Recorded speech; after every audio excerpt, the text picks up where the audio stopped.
অর্থনৈতিক অবস্থা ভালো না। আস্তে আস্তে বিশ্বের মধ্যে ভয়াবহ অর্থনৈতিক সংকট দেখা দিবে, এবং এই সংকটটা ফেস করবে মূলত এই মধ্যবিত্ত শ্রেণী আর নিম্ন মধ্যবিত্ত শ্রেণী। খুব ধনী দেশের কোনো সমস্যা হবে না, যারা মিডল ক্লাস কান্ট্রি বা আরেকটু নিচু মানের কান্ট্রি অর্থনৈতিক দিক থেকে, এদের সামনে ভয়াবহ একটা অবস্থা ফেস করতে হবে। সময় যাইতে দেন, আস্তে আস্তে সব স্পষ্ট হয়ে যাবে, আপনারাই বুঝতে পারবেন। অলরেডি গরিব মানুষ হাহাকার করা শুরু করেছে, অলরেডি হাহাকার করা শুরু করেছে। বড় লোকের তো কোনো সমস্যা নাই, গ্যাস তেল চাল ডাল সবকিছুর দামও যদি বাড়ে, বড় লোকের কোনো সমস্যা আছে?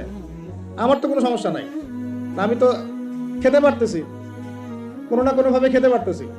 কিন্তু যে কৃষক মজুর শ্রমিক, হ্যাঁ, যারা গরিব মানুষ, এরা তো আমার মতো না। আমার জন্য 4 বার বিদ্যুতের দাম বাড়লে কোনো সমস্যা নাই। 1000, 1500, 2000, 3000 আপনি ইফোর্ট দিতে পারছেন, আপনার তো সমস্যা নাই। কিন্তু যে ব্যক্তির মাসিক আয় 3000 টাকা, সে কি করবে? সে তো ইফতার করতে বসে বদদোয়া করা শুরু করবে। এবার বহু মানুষ ইফতারির টেবিলে বসে আল্লাহর কাছে বদদোয়া করা শুরু করবে।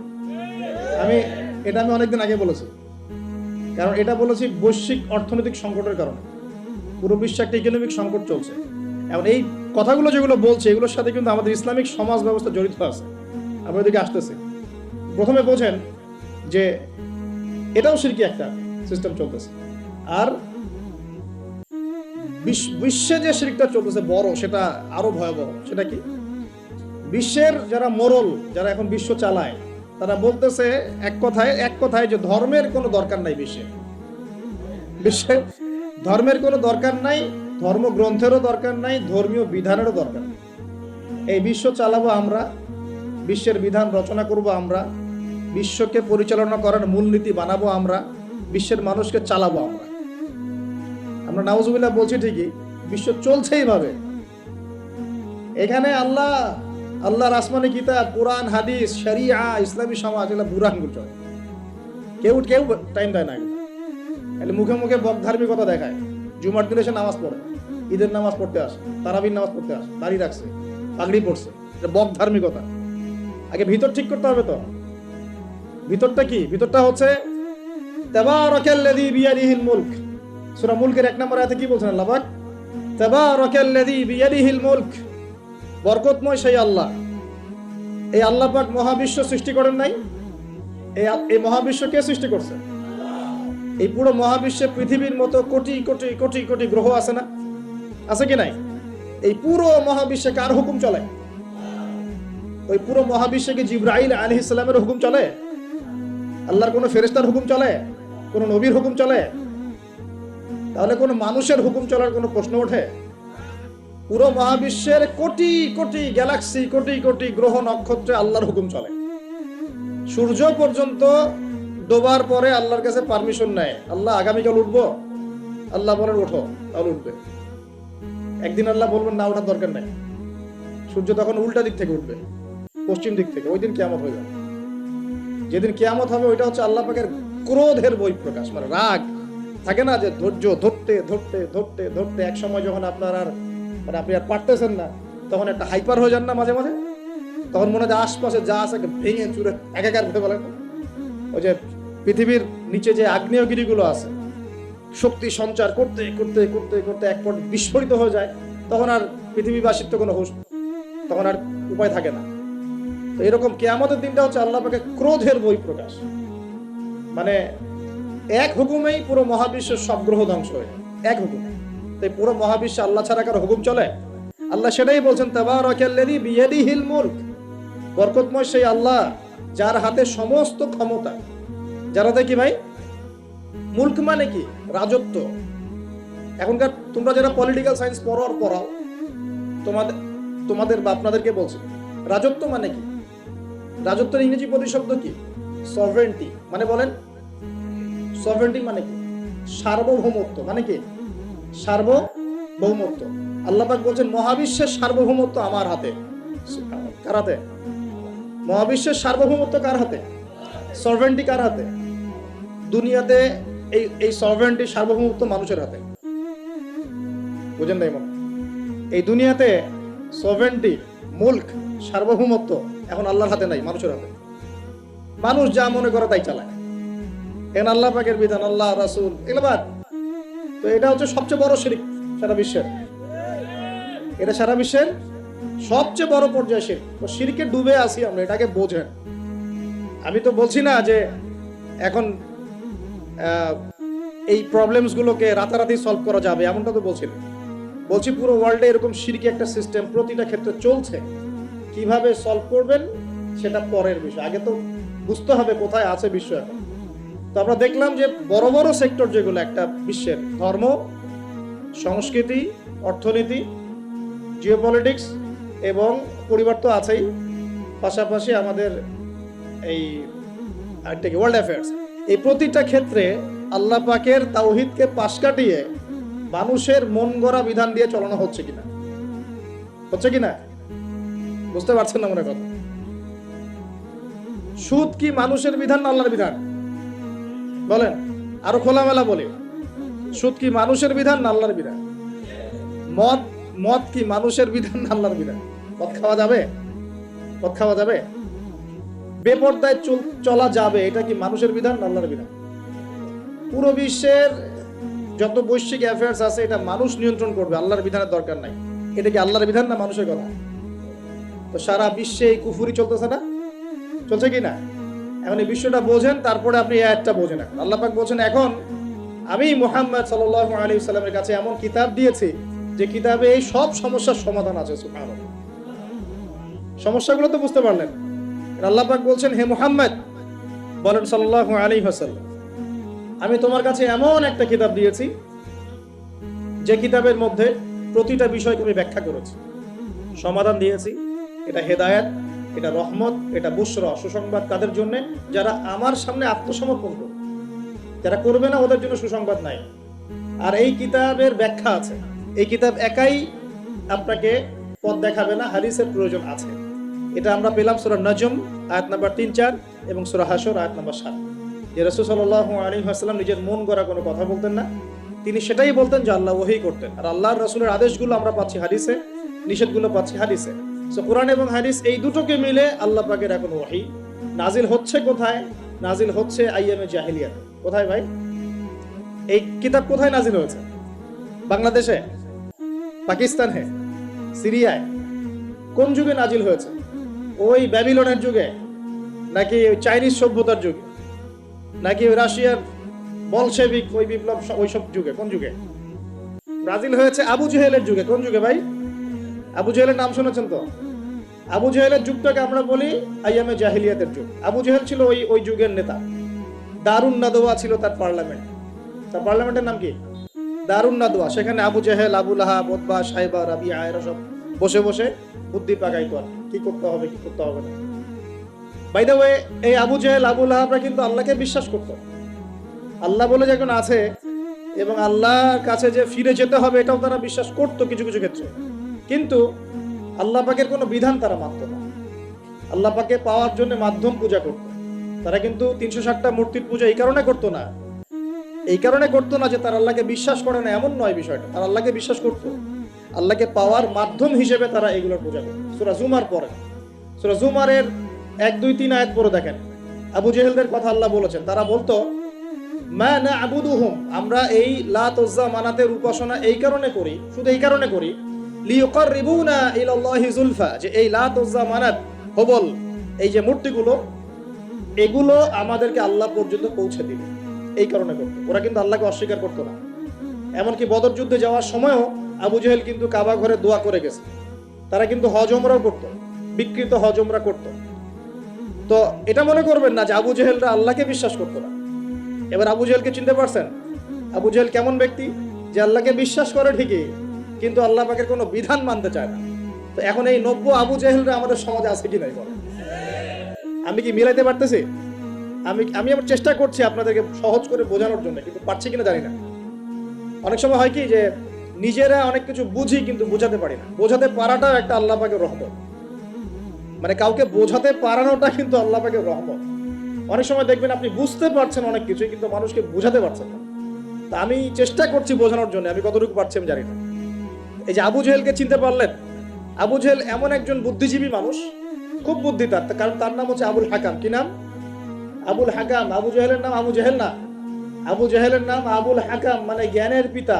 ওই সমাজের মানুষ তাকে বলতো জ্ঞানের পিতা, জ্ঞানের পিতা, ফিলোসফার, সে দার্শনিক, সে বুদ্ধিজীবী। বুঝতে পারছেন না কথা? আইয়ামে জাহিলিয়াতের মানুষ তাকে সম্মান দিয়ে কথা বলতো, তাকে বলতো তুমি জ্ঞানের পিতা। তা আমাদের ইসলাম তাকে আবু জাহেল কেন বলছে তাহলে? কারণ সে আল্লাহ পাককে চিনতো, আল্লাহ পাককে চেনার পরেও আল্লাহ পাকের বিধানকে সরাসরি বিরোধিতা করেছে। কোনো অজ্ঞ মানুষ ছাড়া এই কাজ কেউ করতে পারে?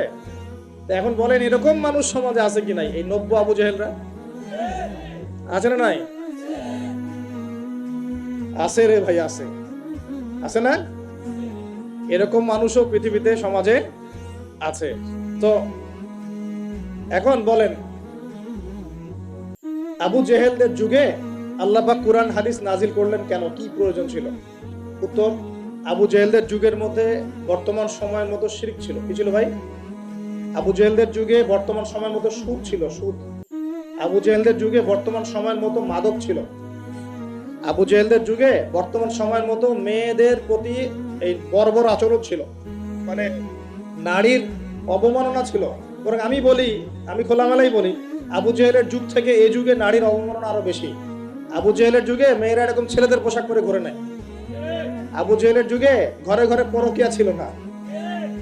আবু জেহেলের যুগে যে ফ্ল্যাটে ফ্ল্যাটে জেনা আর ক্যাসিনো আর বার আর মেয়েদের ড্যান্স, পর্নোগ্রাফি, এগুলো ছিল না। এগুলো কোনোটাই আবু জেহেলের যুগে ছিল না। ওই যুগটাকে তো খুব আমরা গালিগালাজ করতে পছন্দ করি, হ্যাঁ, একদম জাহিলি যুগ, আইয়ামে জাহিলিয়াত, তাই না? মেয়েদেরকে একদম জীবন্ত কবর দেওয়া হতো, এই কথা বলি না? তো এখন আবার কোথায় মেয়েকে সম্মান দেওয়া হচ্ছে? এত সেদিন বললাম না, এখন তো মেয়েকে হলে ডেকে নিয়ে পায়জামা খুলে ফেলে দেওয়া হচ্ছে না? কোন কোন ক্ষেত্রে কলেজ ছাত্রীদেরকে মনোরঞ্জনের পাত্র বানানো হয়েছে। দেখলেন না কয়দিন আগে কি ঘটনা ঘটলো ঢাকায়? তো এখন আবার মেয়েদের কোথায় সম্মান দেওয়া হচ্ছে? আবু জেহেলের যুগে তারপরেও একটা শালীন পোশাক তো ছিল। আবু জেহেলের যুগে আপনি বিকিনি সংস্কৃতি পাবেন না।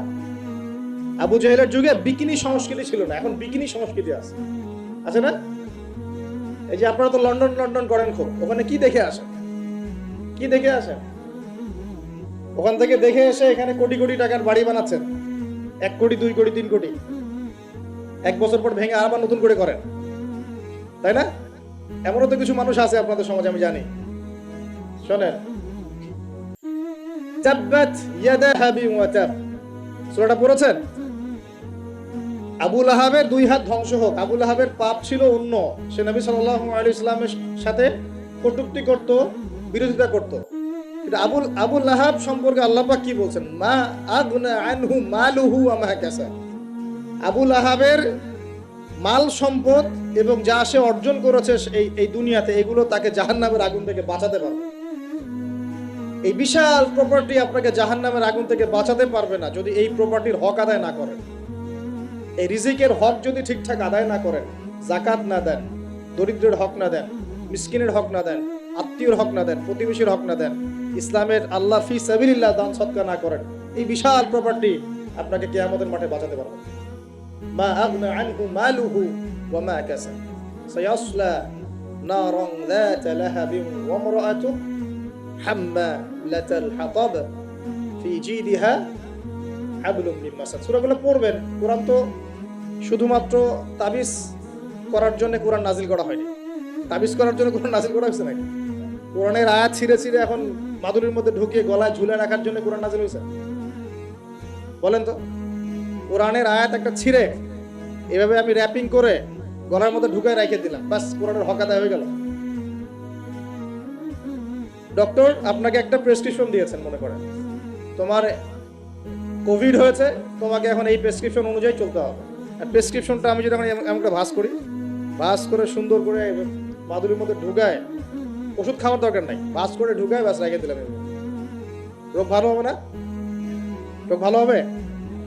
আমরা কোরআন কিনে এই কাজ করি, আমরা কোরআন কিনে কেউ কেউ এই কাজ করি, সবাই না, কেউ কেউ। কোরআন শেফা মানে কি? কোরআন আপনার রুহের শেফা এবং দেহের শেফা। কখন? যখন কোরআন বুঝে আমল করবেন তখন। কোরআন পড়ে বুঝে যখন আমল করবেন তখন কোরআন শেফা এবং রহমত, বুশরা। আল্লাহ পাক আমাদেরকে বোঝার তৌফিক দান করবেন। তবে হ্যাঁ, কোরআনের আয়াত থেকে ঝাড়ফুঁক করা যায়, ঝাড়ফুঁক করা যেতে পারে, পানি পড়া খাওয়া যেতে পারে, এবং এই পানি দিয়ে গোসলও করা যেতে পারে ইত্যাদি। কিন্তু আপনি তো ছিঁড়ে ছিঁড়ে ছিঁড়ে ছিঁড়ে খালি গলায় পায়ে হাতে ঝুলে রাখতে পারেন না। আল্লাহ পাক আমাদেরকে বোঝার তৌফিক দান। প্রিয় ভাইয়েরা, এখন এতটুকু তো বুঝতে পারলাম যে কোরআন কোন সময় নাজিল হয়েছে। তাহলে ভাই কার যুগে? আবু জাহেলের যুগে। আবু জাহেলের যুগে কি কি ছিল? এখনকার মতো শিরক ছিল, এখনকার মতো সুদ ছিল, এখনকার মতো মাদক ছিল, এখনকার মতো মেয়েদের অবমাননা ছিল, আরো একটা ছিল এখনকার মতো যে গোত্রীয় হানাহানি। দেখেন না এখন হানাহানি, মারামারি, রাহাজানি, বিশ্বে বিশ্বে, দেশে দেশে, দলে দলে, এই পলিটিক্যাল দল ওই পলিটিক্যাল দলে, আবার এই ধর্মীয় দল এই ধর্মীয় দলে, এই যে হানাহানি, গোত্রীয় হানাহানি, এই হানাহানি ছিল আইয়ামে জাহিলিয়াতের একটা বড় নিদর্শন। এরকম একটা সমাজে আল্লাহ পাক কোরআন এবং হাদিস নাজিল করলেন কেন? ইসলামী সমাজ গঠন করার জন্য, যেটা আপনি টপিক দিয়েছেন। এখন ইসলাম কি আর সমাজ কি? ইসলাম হচ্ছে এক কথায় আল্লাহর সামনে আত্মসমর্পণ করা। আল্লাহর সামনে আত্মসমর্পণ মানে কি? আল্লাহ কি আমার সামনে দাঁড়িয়ে আছেন? আল্লাহ পাকে আমার সামনে দাঁড়িয়ে আছেন, আমি কি পায়ে সেজদা করব? আল্লাহর সামনে আত্মসমর্পণ মানে কি? আল্লাহ পাককে চোখে দেখা যায়? আল্লাহ রাব্বুল আলামিনকে দুনিয়ার কোনো চোখ দেখতে পারবে না, সুবহানাল্লাহ। হ্যাঁ, জান্নাতে যারা যাবে তারা আল্লাহকে দেখতে পারবে আর ইনশাআল্লাহ আমরা আশা করি আমরা সেই কাতারভুক্ত হব ইনশাআল্লাহ। একদিন না একদিন আমরা আল্লাহকে দেখবো ইনশাআল্লাহ। নবীজিকে আয়েশা রাদিয়াল্লাহু আনহা বলছিলেন, আল্লাহ পাককে কিভাবে দেখবে মানুষ ইয়া রাসূলুল্লাহ সাল্লাল্লাহু আলাইহি ওয়াসাল্লাম? তিনি বলছেন যে তোমরা পূর্ণিমার চাঁদ দেখতে তোমাদের কোনো অসুবিধা হয়? তখন সাহাবীরা বলছেন, না, পূর্ণিমার চাঁদ তো আমরা জাজল্যমান দেখতে পারি। ঠিক এভাবেই তোমরা আল্লাহকে দেখবে ইনশাআল্লাহ। এটা হবে জান্নাতের সবচেয়ে বড় নিয়ামত। জান্নাতের সবচেয়ে বড় নিয়ামত হচ্ছে আল্লাহর দর্শন, দিদার। তো এই দুনিয়ার চোখ আল্লাহকে দেখবে না, তাহলে আল্লাহ পাক কিভাবে আমাদের সাথে যোগাযোগ করবেন? আল্লাহ পাক এই দুনিয়ার মধ্যে কিছু মানুষকে বাছাই করবেন নবুয়ত দেওয়ার জন্য। কি দেওয়ার জন্য? নবুয়ত। যে মানুষদের সাথে আল্লাহ পাক যোগাযোগ করবেন আল্লাহর ওহির মধ্য দিয়ে। কিসের মাধ্যমে? ওহিটাকে সরাসরি নেমে আসবে না, কেউ নিয়ে আসবে। এখন কেউ নিয়ে আসবে, কে নিয়ে আসবে? তার নাম হচ্ছে জিবরাইল আলাইহিস সালাম। কি নাম? আল্লাহ রব্বুল আলামিন জিবরাইল আলাইহিস সালামের মাধ্যমে কোরআন সুন্নাহর এই ওহী সর্বশেষ নবী মুহাম্মদ সাল্লাল্লাহু আলাইহি ওয়াসাল্লামের কলবে ওহী করেছেন। খুশি হন নাই? কোন যুগে ওহী করেছেন? আবু জেহেলের যুগে। কোন যুগে? যে যুগটার সাথে আমাদের যুগের মিল আছে। আচ্ছা, এখন আল্লাহ পাক বলেছেন এর সামনে তোমরা মাথা নত করো। মাথা নত মানে কি? জাস্ট মাথাটা নত করে দেওয়া? মাথা নত মানে নিজের ইচ্ছাকে সঁপে দাও, নিজের ইচ্ছাকে সঁপে দাও। মন চাচ্ছে আমি নামাজ পড়বো না, আল্লাহ বলছেন পড়তে হবে, এর নাম সঁপে দেওয়া। মন চাচ্ছে আমি একটু মদ খাই, আল্লাহ বলেছেন খাওয়া যাবে না, হারাম, এর নাম সঁপে দেওয়া। মন চাচ্ছে একটা মেয়ের সাথে একটু কিপ করি, ডেটিং করি, একটা মেয়েকে নিয়ে ফুর্তি করি, আল্লাহ বলছেন জেনা করা যাবে না, এর নাম সঁপে দেওয়া। মন চাচ্ছে ভরপেট খাই রমজান মাসে, আল্লাহ বলছেন না, রমজান মাসে খাওয়া যাবে রোজা রেখে, এর নাম সঁপে দেওয়া। মন চাচ্ছে সম্পদের পাহাড় গর্ব, কাউকে কিছু দিব না, আল্লাহ বলছেন না, নেশাব হয়ে গেলে যাকাত দেওয়া লাগবে, এটা হলো সঁপে দেওয়া। সঁপে দেওয়া মানে কি? আল্লাহ পাকের বিধিবিধানের সামনে নিজের ইচ্ছাকে আত্মসমর্পণ করা। আল্লাহ যা বলেছেন আমি তাই করব, যা ছেড়ে দিতে বলেছেন ছেড়ে দিব, দ্যাটস অল। এর নাম ইসলাম। ইসলাম হলো এই বিষয়টার নাম, নিজের ইচ্ছাটাকে আল্লাহ পাকের বিধানের সামনে আত্মসমর্পণ করে দেওয়া। আমরা অনেকেই বলি ইসলাম মানে কি? শান্তি। এই যে শান্তি, এই শান্তি ব্যাখ্যা দিয়ে দিয়ে কি করা হচ্ছে জানেন? ওই যে বদর, উহুদ, খন্দক, খায়বার, হুনাইন, মুতা, এইসব ইতিহাসগুলোকে সরিয়ে দেওয়া হচ্ছে। ইসলাম মানে তো শান্তি। ইসলাম শান্তির সাথে আবার এইসবের কি সম্পর্ক? শান্তির সাথে মুতার যুদ্ধের কি সম্পর্ক? যুক্তি দিচ্ছে শান্তির সাথে বদর যুদ্ধের আদর্শের কি সম্পর্ক? ইসলাম মানে তো শান্তি। ইসলাম মানে শান্তি কখন? ইসলাম মানে হলো আত্মসমর্পণ। যখন একজন মানুষ নিজের ইচ্ছাকে আল্লাহর সামনে সঁপে দিবে, এর মধ্য দিয়ে সে শান্তি অর্জন করবে ইনশাআল্লাহ। মানে নিজের ইচ্ছাকে আল্লাহর সামনে সঁপে দিলে পরে শান্তি পাওয়া যায়। কারণ আমি তো জানি না যে আমার জন্য কোনটা ভালো কোনটা মন্দ। কে ভালো জানে? যিনি আমাকে সৃষ্টি করেছেন। মনে করেন আপনি একটা মোবাইল ফোন বানিয়েছেন, আপনি এটার মেকার বা ক্রিয়েটর। এখন আপনার চেয়ে কি কেউ ভালো জানে এই ফোনের মধ্যে কি আছে? বলেন। আপনি একটা কম্পিউটার ফাংশন করেছেন, একটা সফটওয়্যার তৈরি করেছেন, একটা অ্যাপস তৈরি করেছেন। আপনার চেয়ে কি কেউ ভালো জানবে এই অ্যাপস কি কাজ করতে পারে, এই সফটওয়্যার কি কাজ করতে পারে, এই কম্পিউটারের ফাংশন কি? এখন আল্লাহ পাক পুরো মহাবিশ্ব সৃষ্টি করেছেন, আমাদেরকেও সৃষ্টি করেছেন। এখন আমাদের জন্য কোনটা ভালো কোনটা খারাপ, কোনটা হক কোনটা বাতিল, কোনটা ন্যায় কোনটা অন্যায়, কোনটা করলে আমরা দুনিয়া ভালো থাকবো, পরকালে ভালো থাকবো, এটা কি আল্লাহ পাকের চেয়ে ভালো কেউ জানবে? এই সহজ কথাটা বুঝতে এত সমস্যা কিসের? যদি আল্লাহ বলে কেউ থেকে থাকেন, তাহলে তিনি যদি আমাকে সৃষ্টি করে থাকেন, তাহলে তিনি তো ভালো বুঝবেন আমার জন্য কোনটা ভালো কোনটা খারাপ। এখন তিনি যেগুলো ভালো বলেছেন সেগুলো কোরআনে নাজিল করেছেন, যেগুলো খারাপ বলেছেন সেগুলোও কোরআনে নাজিল করেছেন। তিনি তার রাসূলের মাধ্যমে আমাদেরকে জানিয়েছেন কোন কোন বিষয়গুলো ভালো আর কোন কোনগুলো খারাপ। এখন এগুলো যখন প্রমাণ হয়ে যাবে, মেনে নিতে কোনো সমস্যা, মানতে কোনো আপত্তি আছে ভাই? এই মেনে নেওয়ার নাম হলো ইসলাম। মেনে নেওয়ার নাম কি ভাই? ইসলাম। এখন দ্বিতীয় প্রশ্ন হচ্ছে, ইসলাম কি পরিপূর্ণ না অসম্পূর্ণ? উত্তর হচ্ছে আল্লাহ পাক সূরা মাইদার 3 নম্বর আয়াতে বলছেন। কত নম্বর আয়াত? সূরা মাইদার 3 নম্বর আয়াতে আল্লাহ পাক বলছেন যে আল ইয়াউমা আকমালতু লাকুম দীনাকুম, আজকে আমি দ্বীন ইসলামকে একদম পরিপূর্ণ করে দিলাম। ওয়া আতমামতু আলাইকুম নি'মাতি, তোমাদের উপর আমার নিয়ামতকে পূর্ণতা দিলাম।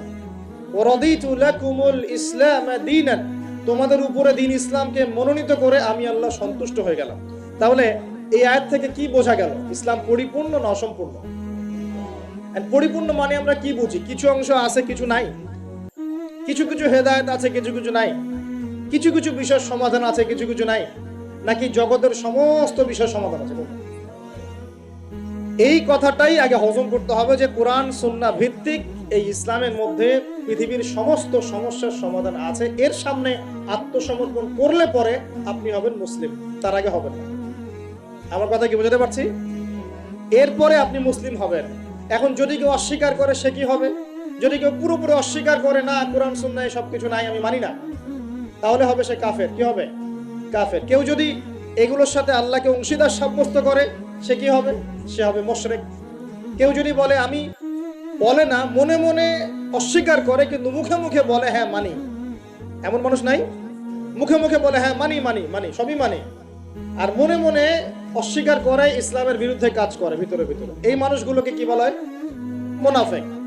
আরেক শ্রেণী আছে যারা স্বীকার করে নেয় যে হ্যাঁ এগুলোই ঠিক, কিন্তু চলতে পথে, আল্লাহর পথে চলতে গিয়ে কবিরা গুনাহে লিপ্ত হয়, তখন এদেরকে আমরা বলি ফাসিক বা জালেম। আমার কথা কি বুঝতে পারছেন? 5টা শ্রেণীর মানুষ আপনাকে দেখাই দিলাম ইসলাম কেন্দ্রিক।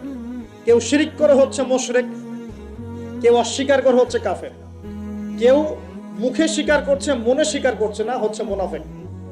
কেউ স্বীকার করে পথ চলতে গিয়ে কবিরা গুনাহ করছে, কবিরা গুনাহ, তখন সে জালেম হচ্ছে বা ফাসিক হচ্ছে।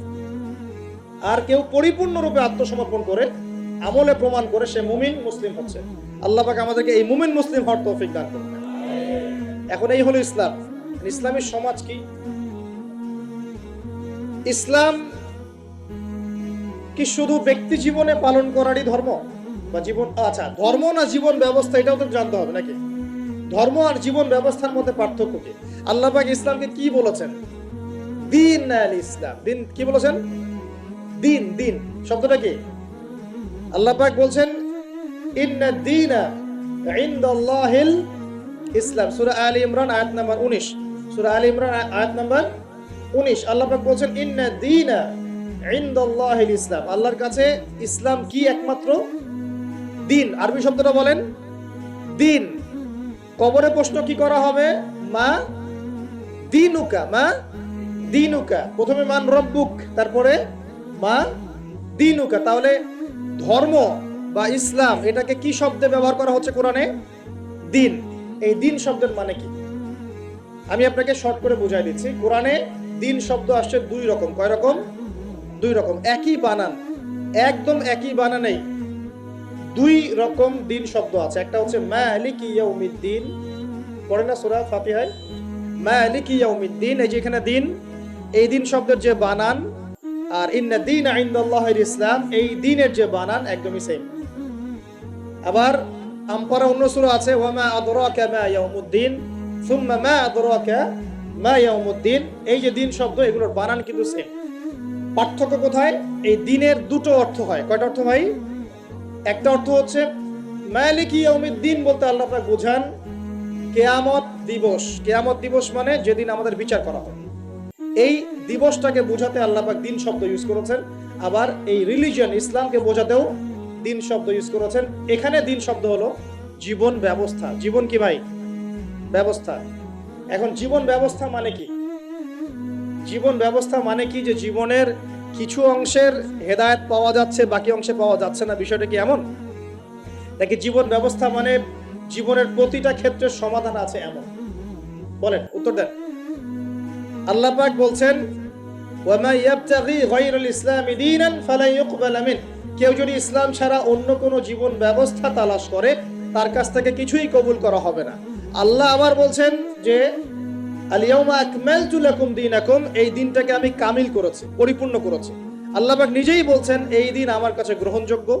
আল্লাহ নিজেই বলছেন এই দিনটাকে আমি কামেল করেছি, পরিপূর্ণ করেছি। আল্লাহ নিজেই বলছেন এই দিন বাদ দিয়ে অন্য দিন কবুল হবে না। তাহলে এই দিন কি অসম্পূর্ণ থাকতে পারে? নিঃসন্দেহে এটা পরিপূর্ণ।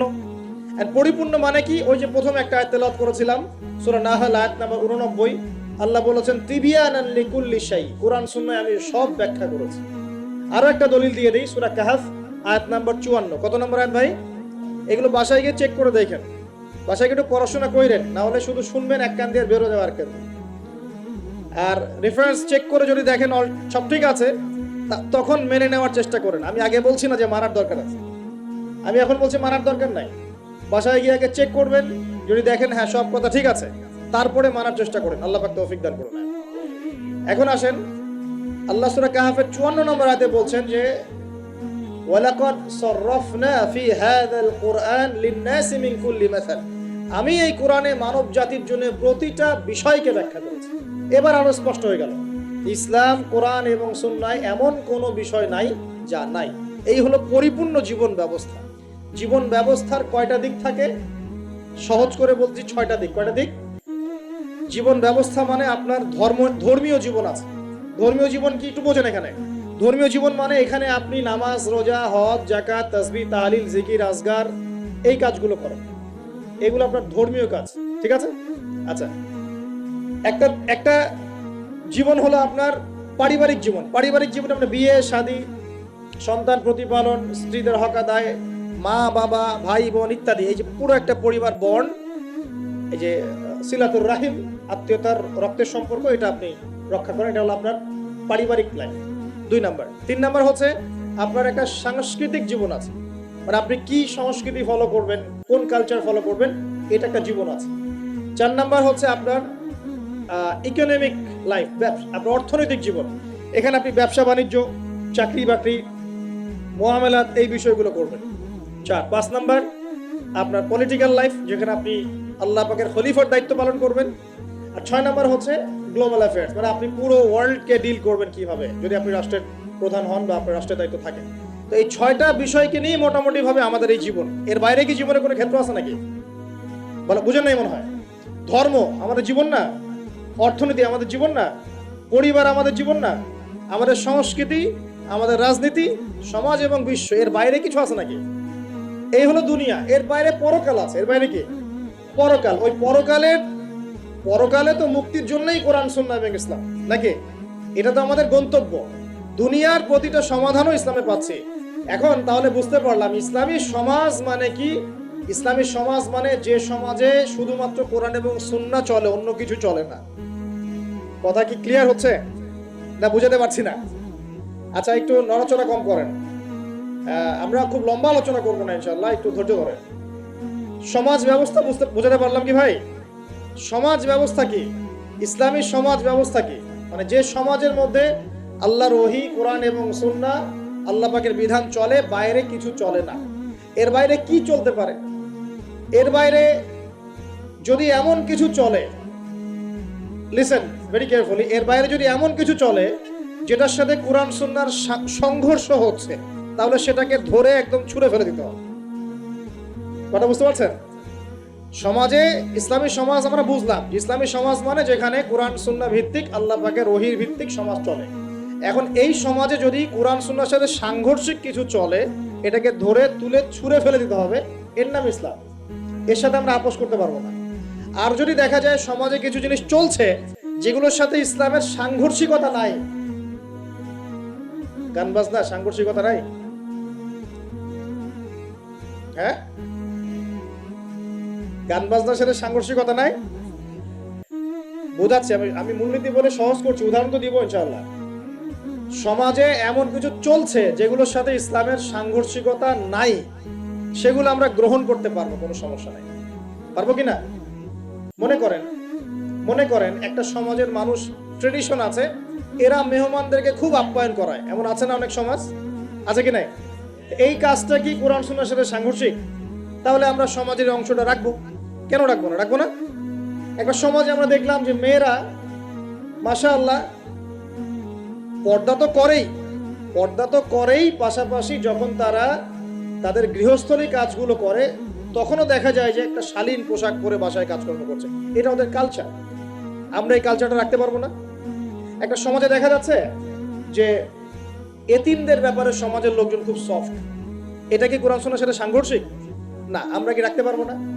একটা সমাজে দেখা যাচ্ছে যে মানুষ এই বৃক্ষরোপণ করতে খুব পছন্দ করে, এমনও কিছু সমাজ আছে, গাছ লাগাইতে সবুজ শ্যামল প্রকৃতি খুব ভালো লাগে, আছে না এমন সমাজ? এই জিনিসটা কোরআন সুন্নাহর সাথে সাংঘর্ষিক? তো রাখতে পারবো না আমরা এটা। এরকম এক্সাম্পল দিয়ে শেষ করা যাবে না। এরকম অগণিত কাজ আছে যেগুলো কোরআন সুন্নাহর সাথে সাংঘর্ষিক নয়, কিন্তু সমাজে চলছে। এগুলোকে ইসলামিক সমাজের আওতাভুক্ত করা যাবে ইনশাআল্লাহ, কোনো সমস্যা নেই। কিন্তু যদি সমাজে এমন কিছু চলে যেগুলো কোরআন সুন্নাহর সাথে সরাসরি সাংঘর্ষিক, যেমন এই যে কারো বিয়ে হলে ধুমধারাক্কা গান হয় কি না? হয় না? এখন এই সংস্কৃতিটার সাথে কোরআন সুন্নাহর আপত্তি আছে। এখন আমরা এটাকে সামাজিকীকরণ করতে পারবো না, ইসলামী সামাজিকীকরণ করতে পারবো না, বরং এটাকে ঐক্যবদ্ধভাবে প্রতিরোধ করতে হবে। সমাজে মনে করেন কোন সমাজে জুয়া চলে না? এই জুয়ার সাথে কি কোরআন সুন্নাহর অনুমতি দেওয়া আছে না সাংঘর্ষিকতা আছে, কন্ট্রাডিকশন আছে না? যেহেতু কোরআন সুন্নাহর সাথে কন্ট্রাডিক্টরি বিষয়, আমরা এই জুয়ার সংস্কৃতি এখানে চলতে দিতে পারি না, বরং আমরা এটাকে প্রতিহত করার চেষ্টা করি। এই প্রতিটা বিষয়ের সাথে কোরআন সুন্নাহর আপত্তি আছে। তাহলে এই জিনিসগুলোকে কি আমরা ইসলামী সমাজ ব্যবস্থা আনতে পারবো? তাহলে আমার বক্তব্য মনে হয় বোঝার খুব বেশি কঠিন হচ্ছে আমার মনে হচ্ছে না। ইসলামী সমাজ ব্যবস্থায় কোন কোন বিষয় থাকতে পারবে? সর্বপ্রথম আল্লাহ পাকের ওহী থাকতে পারবে। ওহীর বাদ দিয়ে অন্য কিছু চলবে না। কি চলবে? যেগুলোর সাথে ওহীর কোনো সাংঘর্ষিকতা নাই। ওহীর কোনো সাংঘর্ষিকতা নাই এমন বিষয় চলতে পারে। চায়ের জন্য বিখ্যাত আপনারা না? এটা আছে না? আচ্ছা, এখন এটা কি কোরআন সুন্নাহর সাথে সাংঘর্ষিক?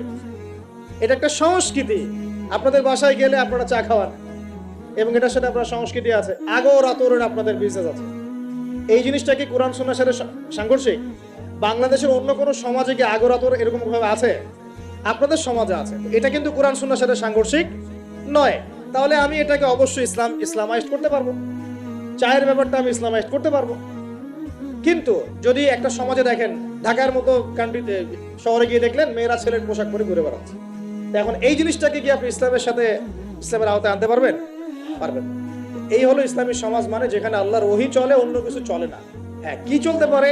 ওহীর সাথে সাংঘর্ষিক বিষয় নাই এমন বিষয় চলতে পারে, কোনো সমস্যা নেই। সেটা রাজনীতিতেও চলতে পারে, সেটা সমাজেও চলতে পারে, সেটা অর্থনীতিতেও চলতে পারে, সেটা আমাদের সংস্কৃতিতেও চলতে পারে, সেটা আমার পরিবার ধর্মেও চলবে ইনশাআল্লাহ। মানে প্রতিটা ক্ষেত্রেই চলতে পারবে যদি কোরআন সুন্নাহর সাথে সাংঘর্ষিক না হয়। আল্লাহ পাক আমাদেরকে বোঝার তৌফিক দান।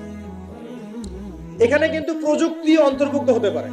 প্রযুক্তি যেমন এক সময় নবী সাল্লাল্লাহু আলাইহি ওয়াসাল্লামের যুগে ছিল ঘোড়া এবং গাধা, তাই না? উট, ঘোড়া, গাধা, এগুলোর উপরে তারা যুদ্ধ করেছে। এখন দেখা যায় যে মিসাইল, রকেট লঞ্চার, হ্যাঁ, পারমাণবিক ওয়েপন্স, সভ্যতা চেঞ্জ হয়েছে এবং টেকনোলজি চেঞ্জ হয়েছে। এখন কি এটা কি কোরআন সুন্নাহর সাথে সাংঘর্ষিক হলো? এটা প্রযুক্তিগত বিষয়গুলোকে আমরা অবশ্যই সামাজিকীকরণ করতে পারবো, কোনো সমস্যা নেই। এই মিডিয়ার মধ্য দিয়ে ইসলাম প্রচার করা যাবে কিনা? যাবে। তাহলে মিডিয়াকে আমরা সামাজিকীকরণ করতে পারবো যদি আমরা এটাকে সঠিকভাবে ব্যবহার করতে পারি। এই বিষয়গুলো আমরা মাথায় রাখবো। কিন্তু যখন মিডিয়ার মধ্য দিয়ে আপনি ভুল তথ্য প্রচার করবেন তখন পারবেন না। আবার যখন ওই পারমাণবিক ওয়েপন্স আপনি মাজলুমের উপর ফেলে দিবেন তখন সেটা আপনি অ্যাপ্লাই করতে পারবেন না। তো বস্তুবাদী বিষয়গুলো আমরা নিব, কোনগুলো? যেগুলো আমরা ইসলামিক ভাবে ইউজ করতে পারি, অনইসলামিক ইউজিং না হয়, অন্যের হক নষ্ট না হয় বা আল্লাহর দ্বীনের কোনো ক্ষতি না হয় ইনশাআল্লাহ তাআলা, সেক্ষেত্রে আমরা এগুলোকে গ্রহণ করতে পারবো। ইসলামের সমাজ আমরা বুঝলাম, ইসলাম কি এক কথায় বুঝলাম, এবং ইসলাম কোন যুগে নাজিল হয়েছে এটাও বুঝলাম। ওই যুগের সাথে আমাদের বর্তমান সমাজে মিল আছে এটাও বুঝলাম। এখন ওই যুগটা চেঞ্জ করেছিলেন কারা? উত্তর, নবী সাল্লাল্লাহু আলাইহি ওয়াসাল্লাম নিজে, এবং তার সাথে ছিলেন সাহাবীরা, এবং সাহাবীদের মধ্যে বেশিরভাগ সাহাবী ছিলেন যুবক। সুবহানাল্লাহ, ওমর যুবক ছিলেন না বুড়া ছিলেন? হামজা যুবক ছিলেন না বৃদ্ধ ছিলেন? হুজাইফা যুবক না বৃদ্ধ ছিলেন? উসমান রাদিয়াল্লাহু আনহু তখন যুবক ছিলেন না বৃদ্ধ ছিলেন? জাফর ইবনে আবি তালেব, আলী ইবনে আবি তালেব, বেলাল ইবনে রাওয়াহ, আব্দুর রহমান বিন আউফ, যায়েদ ইবনে হারেসা, আব্দুল্লাহ বিন মাসউদ, নাম নাম জানা না জানা অসংখ্য সাহাবী, বেশিরভাগ যুবক ছিলেন না বৃদ্ধ ছিলেন? নবী সাল্লাল্লাহু আলাইহি ওয়াসাল্লাম কাদেরকে নিয়ে সমাজটা পরিবর্তন করলেন? যুবকরা একটু মনোযোগ দেন, এই অংশটুকু আপনাদের জন্য স্পেশাল। এখান থেকে ফিনিশিং এর দিকে যাবো ইনশাআল্লাহ। তো নবী সাল্লাল্লাহু আলাইহি ওয়াসাল্লাম কাদেরকে নিয়ে ওই আবু জেহেলের সমাজ পরিবর্তন করলেন বলেন? এবং কি হাতে নিয়ে করলেন? আল্লাহর ওহী মানে কোরআন এবং হাদিস। এটাকে শুধু মুখে মুখে আমল করে বলেছেন না নিজে আমল করে দেখিয়েছেন? নিজে বিশ্বাস করেছেন, স্বীকৃতি দিয়েছেন, আমল করেও দেখিয়েছেন, মানুষকে দাওয়াতও দিয়েছেন। এখন একা একা করেছেন না সবাইকে নিয়ে করেছেন? তার মানে ইউনিটি লাগবে। কি লাগবে ভাই? একা একা পারা যাবে না। এই যে আমি একা একা লেকচার দিয়ে যাচ্ছি, আসলে আমি দিন কায়েম করতে পারবো না। এখানে আমি আপনাকে দিনের কিছু নসিহত করতে পারবো, কিছু দাওয়াত দিতে পারবো, কিন্তু আমি কিন্তু এখানে দিন কায়েম করতে পারবো না। একা একা দিন কায়েম করা যায়, একা একাও যায় না, এক শ্রেণীর মানুষকে নিয়েও যায় না। মুসলিমদের মধ্যে মনে করেন যে মুসলিমদের মধ্যে একটা এলাকার মুসলিম আছে, মনে করেন 1 লাখ, কথার কথা বলছি, 1 লাখের মধ্যে 1000 মানুষ সবকিছু বোঝে, বাকিরা এতটা বোঝে না। ওদেরকে বোঝাতে হবে। ওদের কি করতে হবে? বোঝাতে হবে। ওই আমরা যদি মনে করি আমি 1000 আমি সব করতে পারবো, ভুল করবেন না।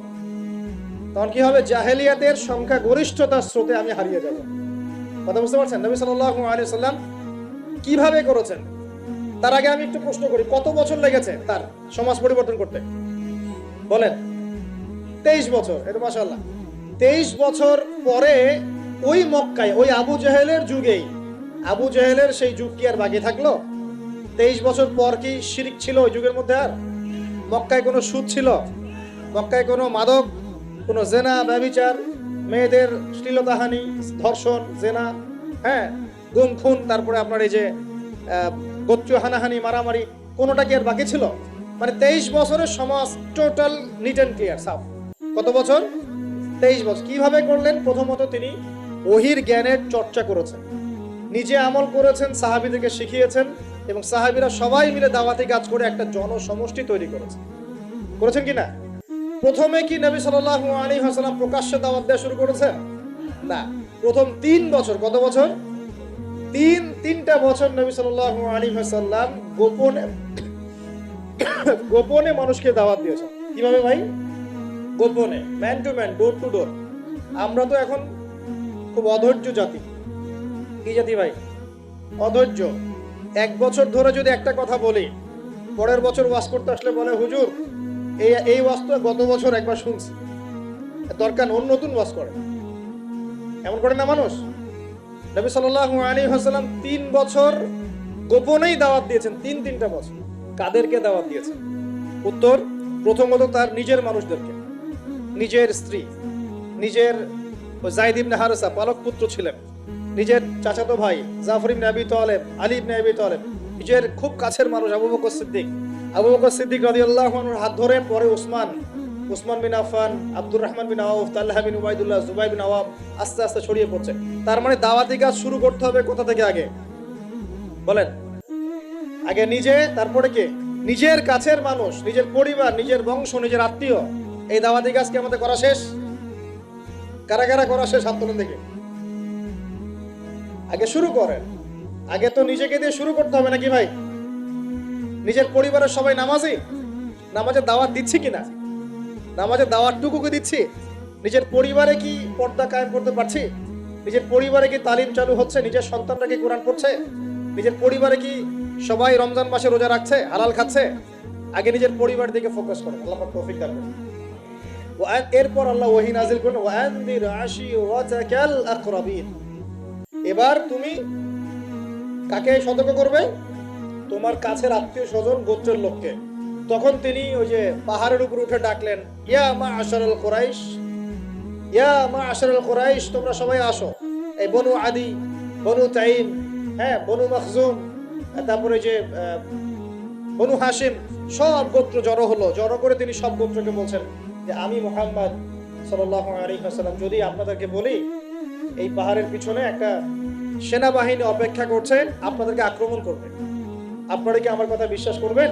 তখন সবাই এক বাক্যে বলল, কেন বিশ্বাস করব না, তোমাকে কখনো আমরা মিথ্যাবাদী পাই নাই, তুমি as-সাদিকুল আমিন, সত্যবাদী আমি। তখন নবীজি বললেন যে কুলু লা ইলাহা ইল্লাল্লাহ তুফলিহুন, তোমরা সবাই বলো লা ইলাহা ইল্লাল্লাহ, আল্লাহ ছাড়া কোনো মাবুদ নাই, আল্লাহর বিধান ছাড়া কোনো বিধান নাই, আল্লাহর দাসত্ব ছাড়া কোনো দাসত্ব নাই, তোমরা সফল হয়ে যাবে ইনশাআল্লাহ। তখন ওই যে আবু লাহাব হাততালি দেওয়া শুরু করলো, আর আবু লাহাব ঢিল নিয়ে মারা শুরু করলো, সবাই হাততালি দিচ্ছে, টিটকারি করছে, মশকরা করছে। হ্যাঁ, লিহাদা জামাআতানা, বলছে এই জন্য আমাদেরকে এখানে একত্রিত করেছো, এই বকবকানি শোনার জন্য, এই বাজে কথা বলার জন্য আমাদেরকে এখানে ডেকেছো। তখন থেকে শুরু হলো প্রকাশ্য বিরোধিতা। এবার শুরু হলো ইটপাটকেল, শারীরিক নির্যাতন, মানসিক নির্যাতন, বয়কট, এইটা সেইটা সব। তো এখন বলেন, যে মানুষটা আগে সাদিকুল আমিন ছিল, সত্যবাদী এবং বিশ্বস্ত, এবার সবাইকে ডেকে দাওয়াত দেওয়ার পরই তিনি হয়ে গেলেন কাযযাব, মিথ্যাবাদী, সাহের, জাদুকর, ফারিকুল জামাত বিভক্তকারী, মাজনুন, পাগল, এই কথাগুলো মানুষটাকে বলা শুরু করে। তার মানে নবী সাল্লাল্লাহু আলাইহি ওয়াসাল্লামের পদ্ধতিতে আমাকে সমাজে দ্বীন ইসলাম প্রতিষ্ঠা করতে হবে। তার মানে প্রথমে আগে নিজে, তারপর পরিবার, এরপর কাছের মানুষদের মধ্যে ইসলামের প্রচার প্রসার করার চেষ্টা করতে হবে। এবার প্রকাশ্যে দাওয়াতি কাজ করা শুরু হবে। দাওয়াতি কাজ যত প্রকাশ্য হচ্ছে, নির্যাতন নিপীড়ন ততই বাড়ছে। এটাই সুন্নাত, যখন নবীর পদ্ধতিতে কেউ দাওয়াতি কাজ করবে তার উপর নির্যাতন নিপীড়ন আসবেই। যদি নির্যাতন নিপীড়ন না আসে, বুঝতে হবে সেটা নবীর পদ্ধতিতে দাওয়াত হচ্ছে না। 100% লিখে রাখে, 100% নবীর পদ্ধতি। এটা হচ্ছে গোলালু মার্কা দাওয়াতি কাজ। অনেকে হিকমতের দোহাই দিয়েও এইসব গোলালু মার্কা দাওয়াতি কাজ করে। সারা বিশ্বে বড় বড় ইস্যু চলছে, উম্মার মধ্যে বিশাল বিশাল সমস্যা। দেখবেন আলোচনার টপিক হচ্ছে যে হায়েস নেফাস, আলোচনার টপিক হচ্ছে যে ইস্তেঞ্জা, আলোচনার টপিক ঢিলা কুলুক, আলোচনার টপিক ফরজ গোসল, আলোচনার টপিক ওযু ইস্তেঞ্জা। মানে এগুলো শিখতে কতদিন আর লাগবে? এগুলো শিখতে এখনো শেখা হয়নি এগুলা। আর সারা বিশ্বের অবস্থা, দেশের অবস্থা, অর্থনীতির অবস্থা, সমাজের অবস্থা, কিয়ামতের আলামত স্পষ্ট হয়ে যাচ্ছে, উম্মার অবস্থা, এগুলো বড় বড় ইস্যুগুলো সব পরে, আগে এগুলো নিয়ে আলোচনা হচ্ছে। তো এগুলো কি আসলে নবীর পদ্ধতিতে দাওয়াতি কাজ হচ্ছে? আল্লাহ পাক আমাদেরকে বোঝার তৌফিক দান করুন। তো প্রিয় ভাইরা, যখন নবী সাল্লাল্লাহু আলাইহি ওয়াসাল্লামের পদ্ধতিতে দাওয়াতি কাজ হবে, তখন কিন্তু নবীর মতো মানে শারীরিক, মানসিক, আর্থিক নির্যাতন কিন্তু আসবেই। এটা মেনে নিতে হবে। সর্বপ্রথম নিজের পরিবার থেকে আসবে। কোথা থেকে আসবে ভাই? সর্বপ্রথম আসবে নিজের পরিবার থেকে। মনে রাখবেন, পরিবার থেকেই সর্বপ্রথম বাধা আপনাকে পেতে হবে যদি আপনি দ্বীনের পথে চলতে চান। কারণ এখনকার সমাজের বেশিরভাগ পরিবার ইসলামিক পরিবার নয়। কোনো কোনো সময় পারিবারিক সাপোর্টের অভাবে দ্বীনদার অনেক মানুষও দেখা যায় ট্র্যাক থেকে বিচ্যুত হয়ে যায়। এমন হয় না? পারিবারিক সাপোর্ট একটা বড় জিনিস। আমাদের নবী সাল্লাল্লাহু আলাইহি ওয়াসাল্লামকে চতুর্দিক থেকে মানুষ আক্রমণ করলেও পরিবারে তার স্ত্রী খাদিজা রাদিয়াল্লাহু আনহা তাকে বুকে আগলে রেখেছিলেন। এটা অনেক বড় একটা মানে প্রশান্তির জায়গা। সমাজের মানুষ আপনার এগেইনস্টে কাজ করছে, কিন্তু পরিবারে গিয়ে আপনার স্ত্রী আপনার কাছে, আপনার অনুগত, সে আপনাকে বুস্ট আপ করছে, আপনাকে উৎসাহ দিচ্ছে, আত্মবিশ্বাস দিচ্ছে, আপনি কিন্তু আবার পথ চলতে পারবেন ইনশাআল্লাহ। এই জন্য আমি বারবার বলি যে বিয়ে যদি করতেই হয়, তাহলে দিনদার একজন নেককার মেয়েকে বিয়ে করেন, খাদিজা রাদিয়াল্লাহু আনহার মতো একটা মেয়েকে বিয়ে করেন। আর যদি ওই যে দিনদার ক্যাটরিনা খুঁজতে যান, তাহলে সারা জীবন ওই পস্তাইতে হবে। আর আল্লাহ বোঝার তৌফিক দান করুন। দিনদারিতা দেখে বিয়ে শাদী করেন। চাচা আবু তালেব, তিনি কিন্তু মুসলিম নন, অমুসলিম হয়েও তাকে পারিবারিকভাবে সাপোর্ট দিচ্ছেন। পারিবারিকভাবে সাপোর্ট তো অনেক ইম্পর্টেন্ট। আর যখন পরিবার থেকে সাপোর্ট থাকে না, তখন মানুষ কিন্তু ট্র্যাক থেকে সরে যায়। যাই হোক, গভীরে যাই না। নবী সাল্লাল্লাহু আলাইহি ওয়াসাল্লাম যখন দাওয়াতি মিশন শুরু করলেন, ইসলামের সমাজ প্রতিষ্ঠার চেষ্টা করতে লাগলেন, তখন এই পারিবারিক বাধা, আত্মীয়দের মধ্য থেকে বাধা, সামাজিক বাধা আসতে লাগলো। এক পর্যায়ে হিজরত করতে হয়েছে আবিসিনিয়ায়, তারপর তায়েফ, তারপরে গিয়ে মদিনায়। এখন মদিনায় আলহামদুলিল্লাহ আল্লাহ রাব্বুল আলামিন দ্বীনটাকে প্রতিষ্ঠা করলেন এবং সেখানে নবীকে শক্তিশালী করলেন, সাহাবীরা শক্তিশালী হলেন। আস্তে আস্তে গাজওয়াগুলো হলো, সারিয়াগুলো হলো। এক পর্যায়ে উইদিন 8 থেকে 10 বছরের মধ্যে যে নিঃস্ব হাতে মক্কা থেকে তারা গেলেন মদিনায়, সেই মক্কাই তারা জয় করলেন বিনা বাধায়। বলা যায় অলমোস্ট বিনা বাধায়, প্রায় লক্ষাধিক সৈন্য, লক্ষাধিক সাহাবীদেরকে নিয়ে পুরো মক্কায়, জাজিরাতুল আরবের মধ্যে দ্বীন প্রতিষ্ঠা হয়ে গেল। হলো কিনা? কত বছর সময় লাগছে ভাই বলেন? 23 বছর। আর রাহিকুল মাখতুম বইটা পড়েন, তাহলে আপনি ধাপগুলো বুঝতে পারবেন কিভাবে হয়েছে। আমি পয়েন্ট আউট করছি যে কোন কোন পয়েন্টের দিকে তারা বেশি ফোকাস করেছে, কোন কোন কাজগুলো তারা বেশি করেছেন, এবং যুবকদেরকে দিয়েই কাজগুলো করানো হয়েছে। এবং এই কাজগুলো যদি আজকেও বাংলার যুব সমাজ করতে পারে, ইনশাল্লাহ 23 বছর লাগবে না আমাদের, ইনশাল্লাহ 23 বছর লাগবে না ইনশাল্লাহ। কারণ আল্লাহ পাক তো তার নবীর মাধ্যমে জানিয়েছেন যে আখিরুজ জামানে আস্তে আস্তে কি হতে যাচ্ছে সামনে। আগে তো এটা জানা ছিল না যে তখন কি হবে। এখন তো আমরা জানি যে সামনে কি হতে যাচ্ছে। আমরা তো জানি যে ইসলাম কায়েম হচ্ছে সামনে ইনশাআল্লাহ, এটা লেখা হয়ে গেছে। তো আপনি হতাশ হচ্ছেন কেন? আমরা এখানে যারা বসে আছি, আমরা কেউ যদি বেঁচেও না থাকি, আল্লাহ না করুক, তারপরও দিন কায়েম হবে। বাংলাদেশে এখন যত আলেম ওলামা আছে না, সবাই যদি মারা যায় তাও দিন কায়েম হবে। বিশ্বে এখন যত বড় বড় জালেমরা আছে, এর সাথে আরো 10 গুণ জালেম যদি বৃদ্ধি করা হয় এবং ওদেরকে আরো 10 গুণ শক্তিশালী করা হয়, তাও এদের পতন ঘটবে। হ্যাঁ, যত জালেম আছে সারা বিশ্বে, এর সাথে আরো 10 গুণ যদি বৃদ্ধি করা হয়, এদেরকে আরো বেশি বেশি মারণাস্ত্র দেওয়া হয়, ক্ষমতা দেওয়া হয়, তবুও এদের পতন ঘটবে। কারণ কোরআন এবং হাদিস এই কথা বলে দিয়েছে যে কিয়ামত হবে না, কিয়ামত হবে না যতক্ষণ পর্যন্ত না আল্লাহ পাক দুজন বিখ্যাত ব্যক্তি পাঠাবেন। কয়জন? একজন হচ্ছেন আমাদের মধ্য থেকে ইমাম, মানে মুসলিমদের ইমাম মুহাম্মদ, যাকে আমরা মাহদি বলছি। আর একজন হচ্ছেন একজন নবী, যার হাতে সভ্যতা শেষ হবে, যার নাম হচ্ছে নবী ঈসা আলাইহিস সালাম, যিনি সত্যিকারের মাসিহ। এটা লেখা হয়ে গেছে। শুধু তাই না, ঈসা আলাইহিস সালামের যুগটা শেষ হওয়ার পরে আবার এমন একটা যুগ আসবে, যে যুগটা হবে পৃথিবীতে সবচেয়ে নোংরা জঘন্য যুগ। এখন আমরা যে যুগটা পার করছি না, এটা পৃথিবীর সবচেয়ে নোংরা যুগ নয়। এটা পৃথিবীর সবচেয়ে নোংরা যুগ নয়।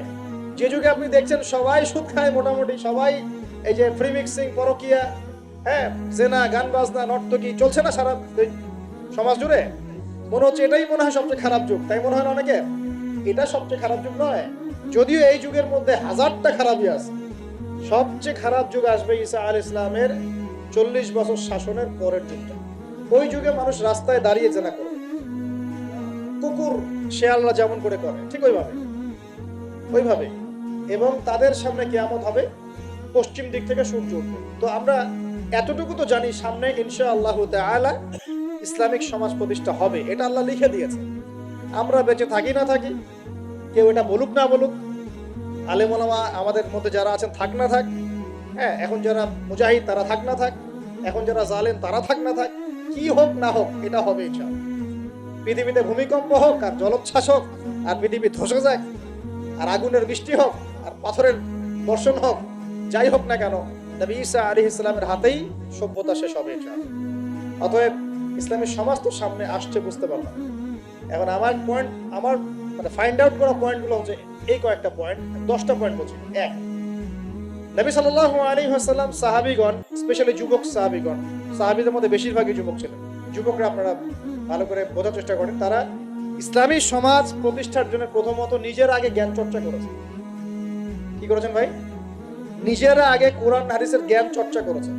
যত বড় বড় লেকচার দেন, নারায়ে তাকবীর, আল্লাহু আকবার স্লোগান তোলেন, আইওয়াজ শোডাউন যাই করেন, জ্ঞান চর্চা না করা পর্যন্ত দিন প্রতিষ্ঠা হবে না।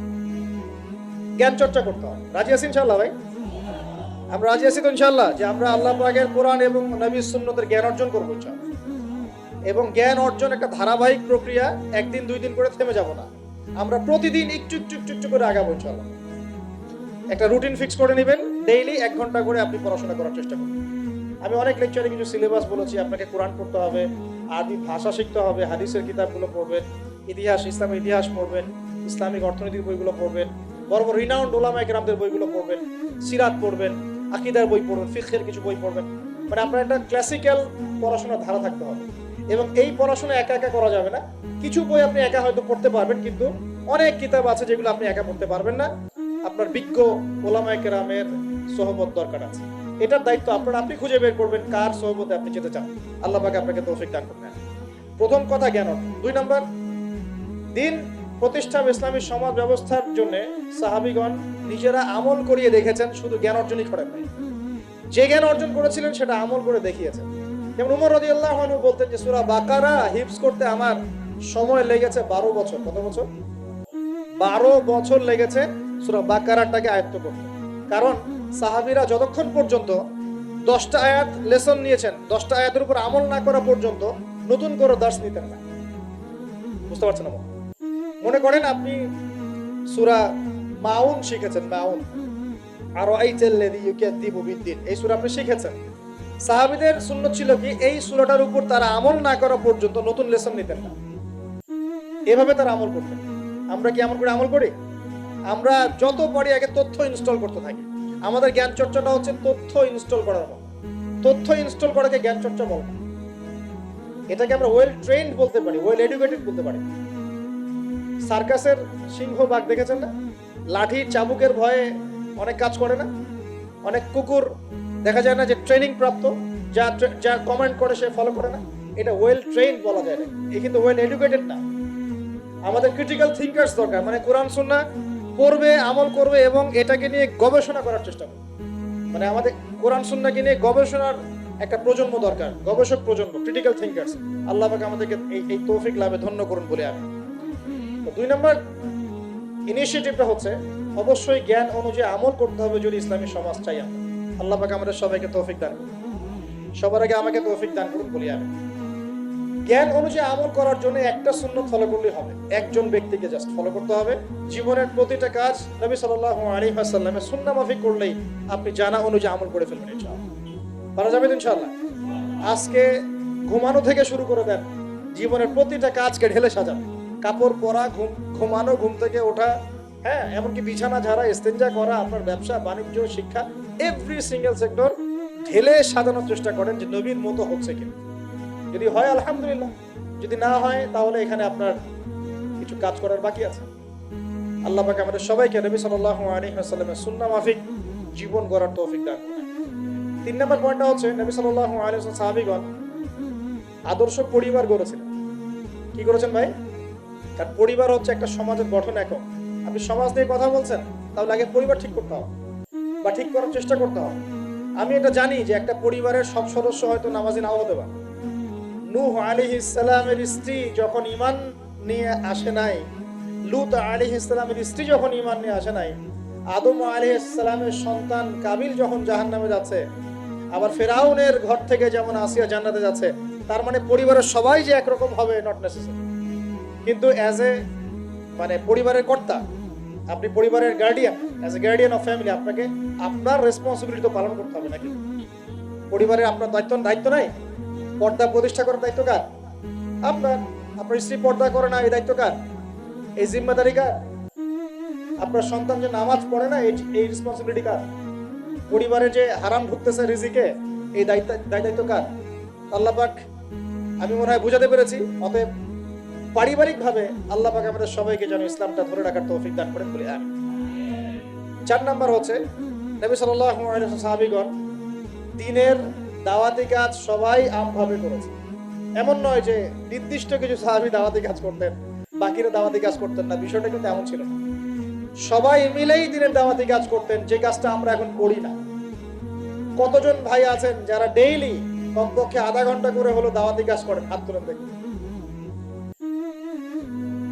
আচ্ছা না, দেখেন সবাই মিলে যতক্ষণ পর্যন্ত দাওয়াতি কাজ করব না, সৎ কাজে আদেশ, অসৎ কাজে নিষেধ, ততক্ষণ পর্যন্ত সমাজ ব্যবস্থা কায়েম হবে না। সবাইকে দাওয়াতি কাজ করতে হবে। একজন আলেম আসবেন, একজন বক্তা আসবেন, ওয়াজ করে যাবেন, দাওয়াত দিয়ে যাবেন, ব্যাস এখানেই ফুল স্টপ, ডোর ক্লোজড, তাহলে হবে না। এভাবে সমাজ প্রতিষ্ঠা হবে না। এভাবে তো বললাম দাওয়াত দেওয়া হতে পারে, একদিনের ওরস হতে পারে, একদিনের ওয়াজ হতে পারে, একদিনের একটা সম্মেলন হতে পারে, কিন্তু প্রতিষ্ঠা অন্য জিনিস। প্রতিষ্ঠা মানে কি? মানে আমি যে আসলাম, বললাম ভাই 5 ওয়াক্ত নামাজ পড়েন, নামাজের দাওয়াত দিয়ে গেলাম। আর প্রতিষ্ঠা মানে কি? যদি এখানকার অথরিটি আমার কাছে থাকতো আর আপনি নামাজ পড়ছেন না, আমি আপনার দোকান সিলগালা করে ফেলতাম। বুঝতে পারেন নাই? আজান হয়েছে, মার্কেটে দোকান খোলা, দোকান সিলগালা হয়ে যাবে, জরিমানা হবে, ভ্রাম্যমাণ কোর্ট, একদম কোর্ট সাথে সাথে বসে আর ফাইন করে দেয়। এটা প্রতিষ্ঠা। নামাজ পড়বে না মানে? মুসলমান নামাজ পড়বে না কেন? তুমি কি অমুসলিম নাকি নামাজ পড়বে না? এর নাম প্রতিষ্ঠা। এটাকে আপনি করতে পারবেন? আপনি এখন দাওয়াত দিতে পারবেন, ভাই নামাজে আসেন, নামাজ পড়লে এত নাকি হয়, না পড়লেই হয়। তো এই দাওয়াত তো চলছে মাশাআল্লাহ।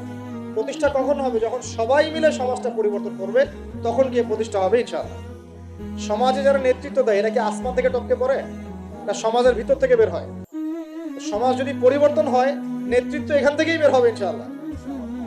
আর যখন আল্লাহওয়ালা মানুষরা উপরে যাবে, তখন দেখবেন তারা এইসব অথরিটি ইম্পোজ করবে ইনশাআল্লাহ। যে বলেছিলেন 1 মাস, খালি একটা মাস উমরের শাসন যদি চলে, দেখবেন সব একদম ঠান্ডা হয়ে গেছে, সব ঠান্ডা, একদম ঠান্ডা। এটা ভেরি মাচ পসিবল। 1 মাস সময়, 1 মাস বুঝিন কথা। উমর রাদিয়াল্লাহু আনহু যদি এখন বেঁচে থাকতেন, মনে করেন কথার কথা বলছি, উমর রাদিয়াল্লাহু আনহু এখন বেঁচে আছেন, তিনি আসলেন পাকিস্তানে, আসলেন সিরিয়াতে, আসলেন, কথার কথা বলছি আর কি। এমন তাকে মনে করেন দায়িত্ব দিল জনগণ যে আমিরুল মুমিনিন আপনি সমাজটা ঠিক করেন। তার কয়দিন লাগবে? কয়দিন লাগবে জানেন? হ্যাঁ, আমার ধারণা 3 দিন। কয়দিন হয়? 3 দিন। অথবা তিনি বলবেন যে আমার দ্বারা সম্ভব না, আমি গেলাম। কারণ এখানে একটা কারণ আছে, কারণটা শোনেন। আমি কথাটা কেন বলেছি? আলী রাদিয়াল্লাহু আনহুর যুগে কিছু যুদ্ধ হচ্ছিল না, সিফিনের যুদ্ধ, এই যুদ্ধগুলো। তো জনগণ, খারেজিদের সাথে যুদ্ধ হচ্ছে, জনগণের মধ্যে কয়েকজন এসে বলছে আলী রাদিয়াল্লাহু আনহু ইয়া আমিরুল মুমিনিন, আমরা উমর রাদিয়াল্লাহু আনহু, আবু বকর সিদ্দিক, ওসমান, তাদের যুগটা পার করে আসলাম, তো ওই যুগে তো এত ফিতনা ছিল না, তা আপনার যুগে এত মারামারি হানাহানি কেন, ঘটনা কি? একটু বোঝেন আমার কথাটা, মনোযোগ দেন, খুব ইম্পর্টেন্ট কথা। তো আলী রাদিয়াল্লাহু আনহুকে বলছেন আপনার যুগে এত হানাহানি মারামারি কাটাকাটি কেন? উমরের যুগে তো এমন ছিল না, আবু বকরের যুগে তো এমন ছিল না, উসমানের যুগে তো এমন ছিল না।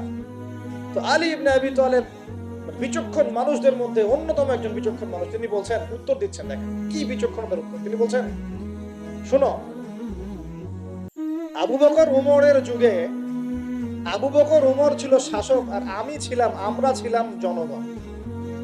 আবু বকর ওমরের যুগে আবু বকর, ওমর, ওসমান ছিল শাসক, আর আমি আলী আর আমার মতো মানুষটা ছিল জনগণ। আর আমার যুগে আমি হচ্ছি শাসক আর তোমরা হচ্ছ আমার জনগণ। কথা বুঝলেন? বুঝতে পারেন নাই? মানে আলী রাদিয়াল্লাহু আনহুর যুগে যে জনগণরা আছে তারা আবু বকর, ওমর রাদিয়াল্লাহু আনহুর যুগের জনগণের মতো নন। এই কারণে আলী রাদিয়াল্লাহু আনহুর সমস্যা ফেস করতে হচ্ছে। তো এটাই বলছিলাম, যখন জনগণ সবাই বলছে আমি সুদ খাবো, সবাই বলছে যে পর্নোগ্রাফি দেওয়া হোক, মদ চলুক, বেপরদামি চলুক, হ্যাঁ জুয়া চলুক, আর আমি বেচারা একা একা বসে যদি বলি না এগুলো সব হারাম, তা আমাকে তো পিঠা এখান থেকে সরাই দিবে, তাই না বিষয়টা? তার মানে সমাজের মানুষকে পরিবর্তন করতে হবে, আল্লাহ পাকে এটা বোঝাতে হবে। মানুষ যখন পরিবর্তন হবে ইনশাআল্লাহ, তখন দেখবেন এখান থেকেই যোগ্য নেতৃত্ব উঠে আসবে, এভাবেই সমাজটা প্রতিষ্ঠা হবে ইনশাআল্লাহ আযজা ওয়া জাল্লা। আল্লাহ পাক আমাদেরকে তৌফিক এনায়েত করুন। আর কয়েকটা পয়েন্ট আমি একটু থরলি বলে শেষ করছি। 6 নাম্বার, সাহাবীরা কোনোদিনও হারাম খান নাই। কি খান নাই ভাই? মানে অর্থনৈতিক জীবনে কোনোভাবেই হারামে সম্পৃক্ত হওয়া যাবে না যদি ইসলামী সমাজটা, ঠিক আছে ভাই?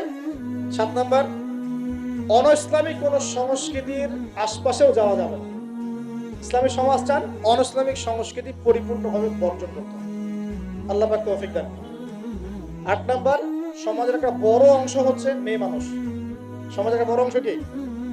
এদেরকে অ্যাভয়েড করে সমাজে দিন কায়েম হবে। এই মেয়েদের মধ্যে দিনের দাওয়াতি কাজ বাড়াতে হবে এবং মেয়েদেরকে পর্দায় নিয়ে আসতে হবে। এই দায়িত্ব প্রত্যেক পরিবারের কর্তার। পরিবারের কর্তা ঠিক হয়ে যান, সমাজ ঠিক হয়ে যাবে। আপনার মেয়ে বেপর্দায় বের হতে পারবে না, বের হলে ভাত বন্ধ। আপনার স্ত্রী বেপর্দায় চলতে পারবে না, চললে ভাত বন্ধ। যদি বলে আমি বেপর্দায় চলবো, তোমার ভাত খাবো না, সুন্দর মতো বসে তালাক দিয়ে রেখে দিবে, যাও, ভাত খাওয়ার দরকার নাই, আমার ভাত খাওয়ার দরকার নাই।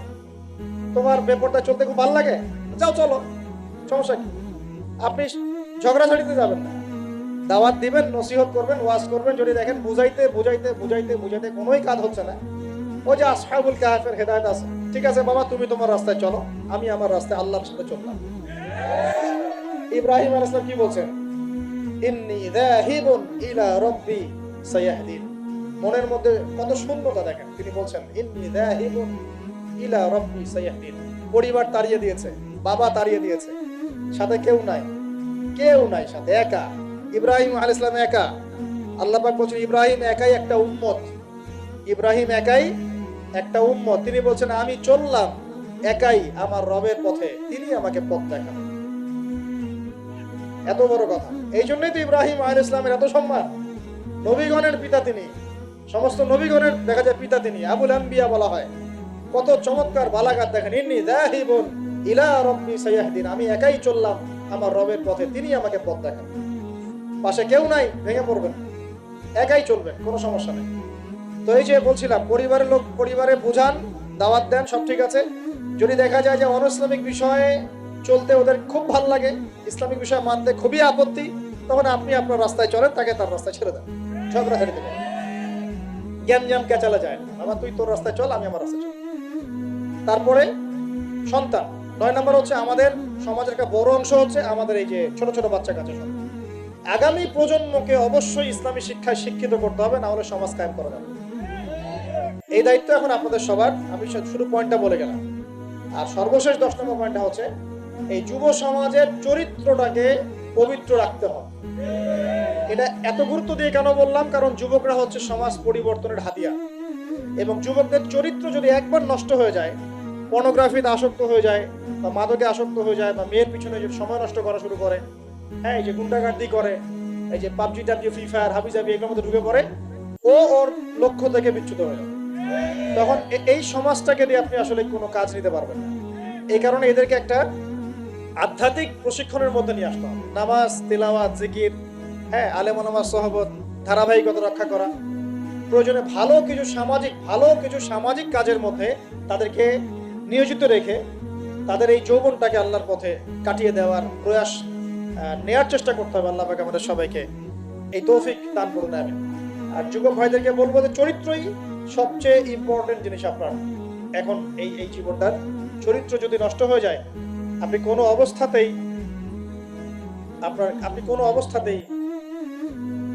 আল্লাহর কাছে পার পাবেন না। প্রিয় ভাইরা, চরিত্র হেফাজত করেন। আর কয়েকটা বিষয় আপনাদের, মাদক আল্লাহর রাস্তায় খায়েন না, মাদকের ধার কাছে যাবেন না। সিগারেটটাকে অনেকে মাদক মনে করেন না, আমি বলছি এটাও একটা মাদক। সিগারেটের কাছে যাবেন না। মেয়ে নিয়ে সময় নষ্ট করবেন না। কি কারণে আমি বলছি? এই কারণে যে এই পৃথিবীতে এখন যে পৃথিবীটা এখন চলছে, এই পৃথিবীতে বিশ্বাস বলতে আসলে কিছু নাই। মানে বিশ্বাস খুবই প্রেসিয়াস, এটাকে সস্তা করে দিয়েন না। মানে যখনই আপনি কাউকে অন্ধভাবে বিশ্বাস করা শুরু করবেন, তখন আপনি কষ্ট পাবেন। তো হালাল ভাবে চরিত্র হেফাজত করে রাখেন, আল্লাহ পাক আপনাকে ইনশাআল্লাহ নেককার স্ত্রী দিবেন ইনশাআল্লাহ। এই পথগুলো সব শয়তানের পথ, আপনাকে শয়তানের দিকে নিয়ে যাওয়ার চেষ্টা করা হচ্ছে, যাতে আপনি আপনার জীবনের গন্তব্যটা ভুলে যান। আপনাকে আল্লাহ দুনিয়া পাঠিয়েছেন তার ইবাদত করার জন্য, আল্লাহর জমিনে আল্লাহর দিন প্রতিষ্ঠা করার জন্য। আল্লাহ পাক আমাদের সবাইকে আল্লাহ পাকের জমিনে আল্লাহর দিন প্রতিষ্ঠার যে গ্রহণযোগ্য কর্মপন্থা, এগুলো বাস্তবায়ন করার তৌফিক দান করুন বলে আমিন।